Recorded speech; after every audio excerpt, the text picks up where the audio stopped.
Okay, guys, welcome back to the mess. Today I have my dad, or you can call him Dr. Brian Reverend Pastor Gunther. He has many titles. He's here for the relation, or you can say dad. Well, I can say dad, not y'all, just be weird. But he's here for the relationship series, and we're just gonna. He's been married about the same time as my mom, so about maybe, but about the same. And he's just gonna give y'all for 25. yeah, so about the same. But yeah, we just pretty much the same thing we usually do is just talk and he's gonna be informative.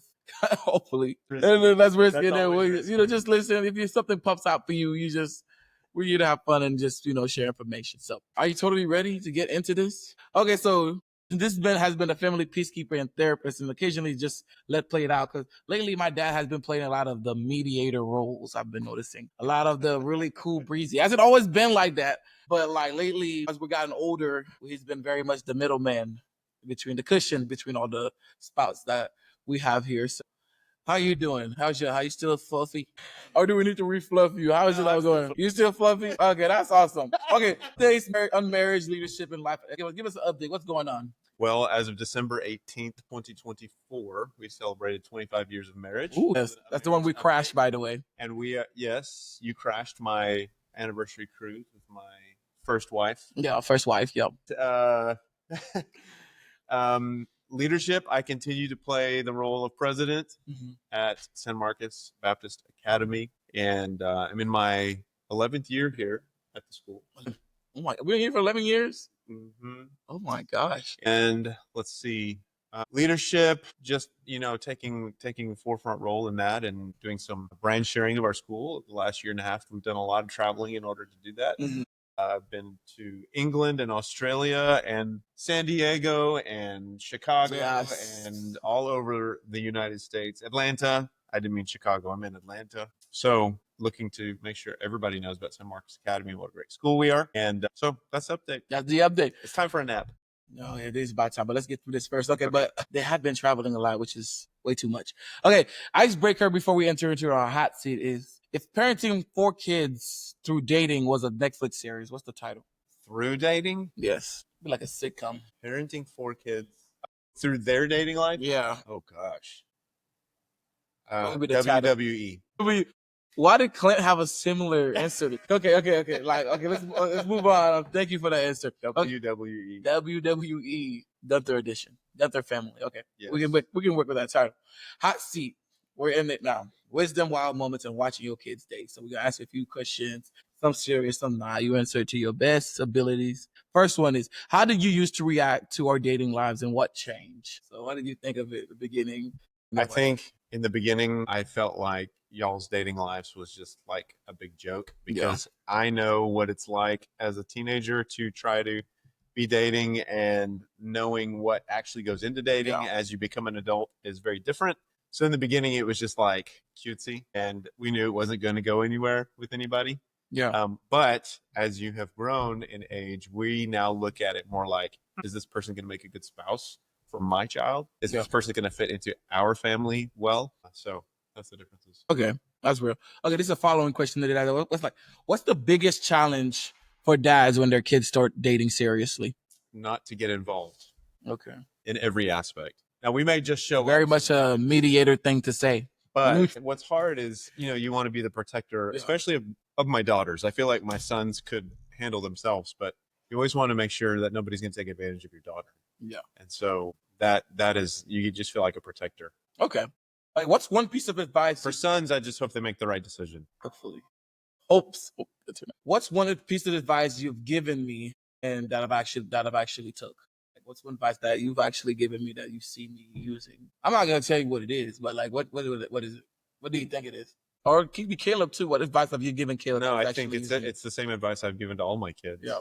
Is make wise decisions.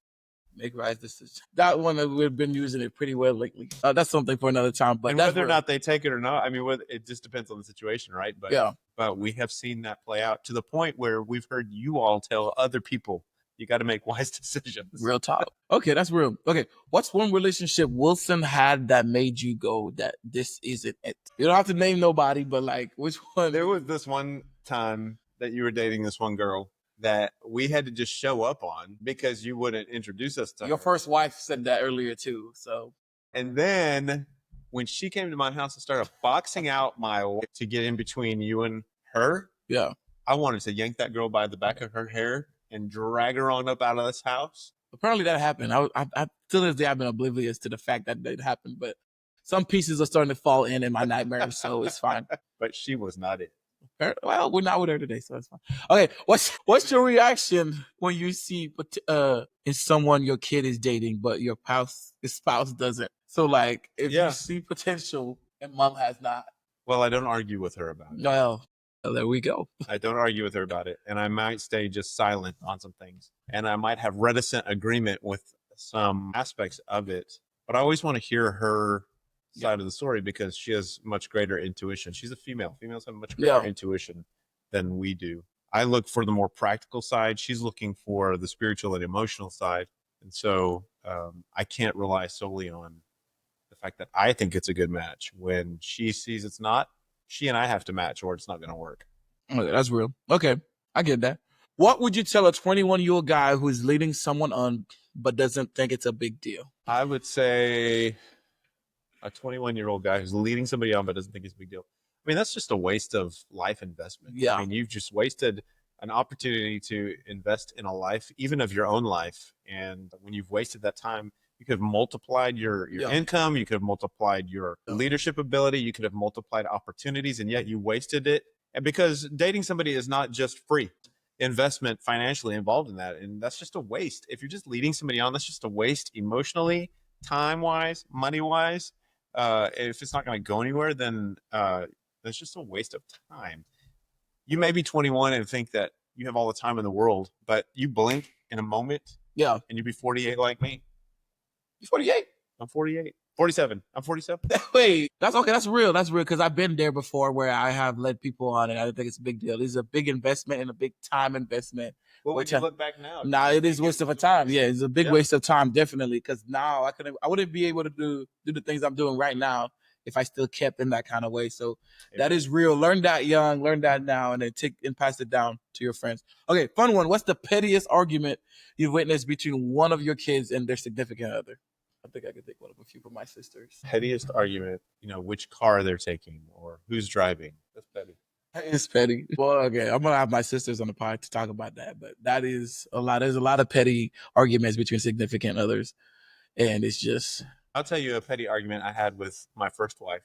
Oh yes, who remains to be my wife. This first wise man.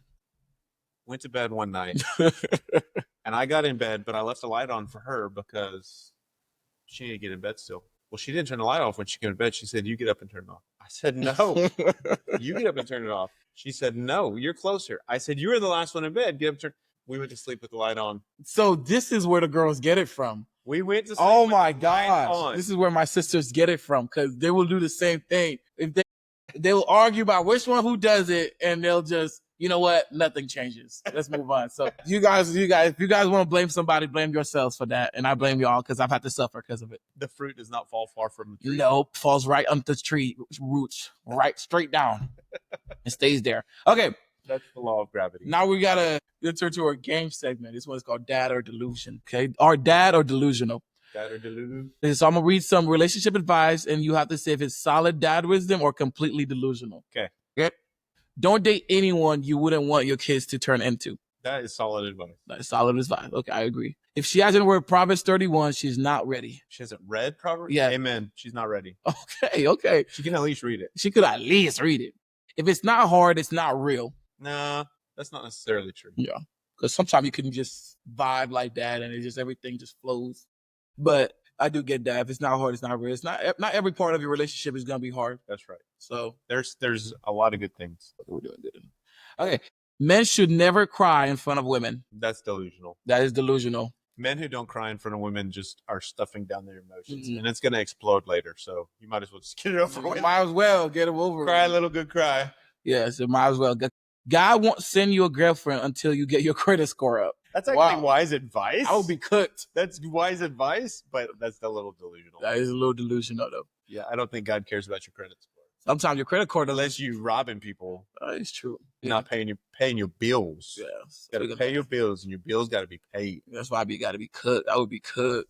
We're working on that. Okay, we're gonna wrap up here. A word to young man. This one is just advice to kids and young people around the world. So, what's something you wish you understood about love and leadership when you were 21? Well, I just finished reading this book, and I was going to. I was actually recently going to share it with you and with Caleb. No. There's this book that I recently read, and I wish I had been able to read something like this when I was 20 or 21.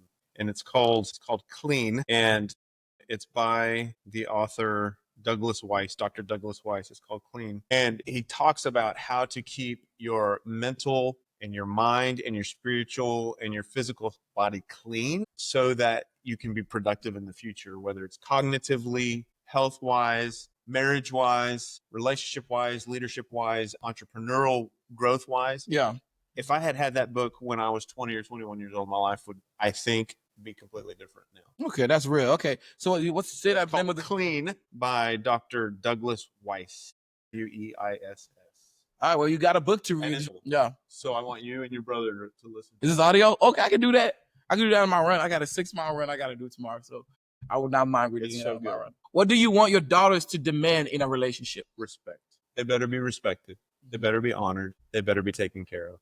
Okay, there we go. But turnabout's fair play. They got to do the same. Yeah, so if you want to, like we had the same conversation with Mom earlier, is you can't ask for something you can't give. So definitely take that message with you, okay? Okay, final question. What's one sentence every young man should live by before he starts dating seriously? Can't get your own business in order, then you have no business being in anybody else's business. That's real talk. That's real talk. Get your life in order. Get your life in order, okay? Okay, but you heard it here. Get your life in order. I want to say thank you so much for coming on the podcast. We will be returning again with a new podcast called, actually, I think the name we decided to be the Adoptology podcast. What do you think? I like it. You like it? Yeah. Okay, so tune in for that. We probably have already a few episodes already out, so definitely watch it. Watch it. It's something we're going to be heavily on. I'm having going year round, so lock it. You thinking about it? So you think that's the name? I'm putting the emphasis on the wrong syllable. I can't pronounce it. Yeah, I was doing the same thing. Adopt. And in my mind, I'm saying like adopt-ology. Yeah, we could do it like that. Yeah. What do you think? Adopt-ology? Yeah. Okay, I like that. We'll do it like that. So definitely tune in and see what we got coming. Anyways, goodbye, Mesh.